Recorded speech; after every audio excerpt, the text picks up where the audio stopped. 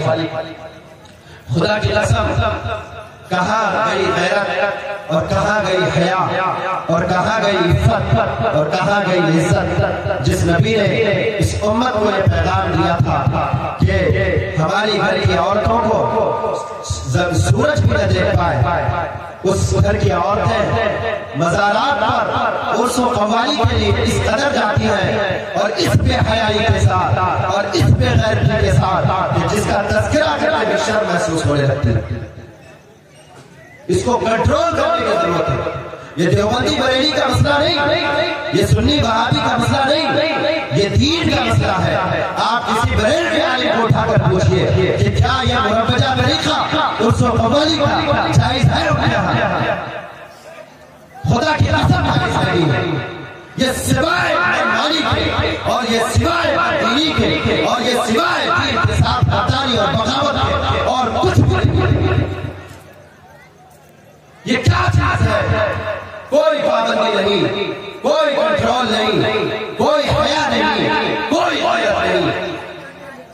اس سے بڑھ کر میں بتاؤں ایک نوجوان پورا سال دلی بمبئی اور باہر کام کرتا ہے اور پورا سال ہیلو فون پہ کرتا رہتا ہے. نہ وہ شادی میں آتا ہے نہ وہ کسی عید میں آتا ہے نہ اور کسی کیا کہتے ہیں فنکشن میں آتا ہے, لیکن عرس و قوالی کا نام ہو دوڑتا ہوا آ جاتا ہے. وہ بے حیا وہ بے غیرت آ کر کے کتنی ماں بہنوں کی عصمت کے ساتھ کھیلتا ہے, اس کا آپ کو خوب اچھی طریقے سے اندازہ. یہ ہے یا نہیں؟ یہ کوئی تقریر نہیں ہے, آپ سنیں گے صبح چلے جائیں گے, اس سے بات بننے والی نہیں ہے. یہ کیا جتنا پیسہ یہ امت جلسہ جلوس کے اندر اور فلاں چیزوں کے اندر اور تنظیمات کے اندر اور تحریکات کے اندر اور مدارس کے اندر اور مکاتب کے اندر خرچ کرتی ہے, کوئی قوم نہیں کرتی. پھر اصلاح کیوں نہیں؟ اس لیے اصلاح نہیں ہے کہ یہ منورنجن کا سامان ہے. حضرت جی مولانا یوسف صاحب نے کہا کہ ایک وقت آئے گا کہ دین کی باتیں کانوں کی تفریح ہو جائے گی. دین کی باتیں آج ٹھیک وہی چیز ہے کہ آج باتیں دین کی کانوں کی تفریح ہے, عمل کی نیت کچھ بھی نہیں ہے. عمل کی نیت نہیں ہے تو قرآن نہ کرنا, قرآن پر عمل نہیں کیا ابو جہل ہو گیا.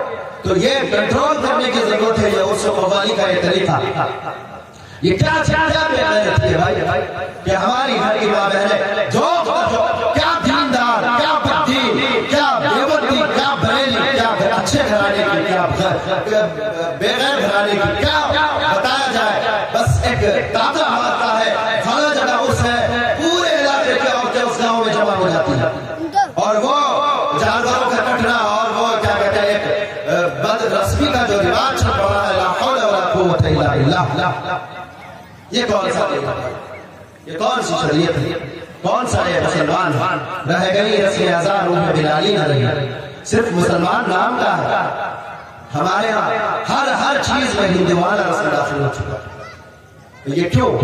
یہ جلسے جلوس سے یہ کام آنے والی چیزیں نہیں ہیں. خدا کی قسم معاشرے کے باعزت لوگوں کو اٹھنے کی ضرورت ہے اور اٹھ کر اپنے آپ کو اس کام کے لیے کھڑے کرنے کی ضرورت ہے. اگر آپ نے نہیں کیا، میں آپ کو آج کہہ کر جاتا ہوں، آپ یاد رکھیے گا کہ 10 سال بعد عورتیں ہاتھ سے نکل جائیں گی اور زنا کا بازار گرم ہو جائے گا اور بدعنوانی اور فحاشی عام ہو جائے گی. پھر باپ چاہے گا بیٹی کو روکنا، باپ چاہے گا بیٹی کو روکنا لیکن روک نہیں سکے گا. بھائی چاہے گا بہن کو روکنا، نہیں روک سکے گا. اور اس کی ابتدا